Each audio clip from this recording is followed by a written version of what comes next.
এটা আশা আর নিরাশার ব্যাপার না, এটা নিশ্চিত। যেটা নিশ্চিত সেটা নিশ্চিত, এটা দেখলেই তো বোঝা যায়। কংগ্রেস তো ক্যান্ডিডেট খুঁজে পাচ্ছিল না, ঠিক না? একজন তো আমাদের থেকে ধার নিয়েছে, ঠিক না?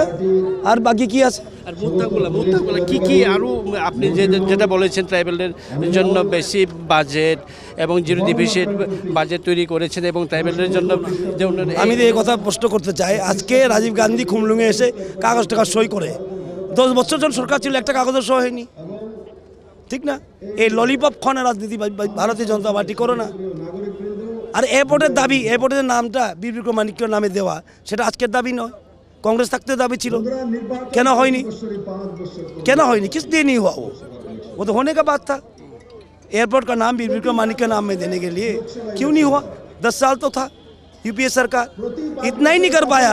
और आज बोल रहा है कि क्या हम साइन दे रहा है, एमओयू दे रहा है, ना आएगा उसका सरकार, ये एमओयू जाके डस्टबिन में गिरेगा।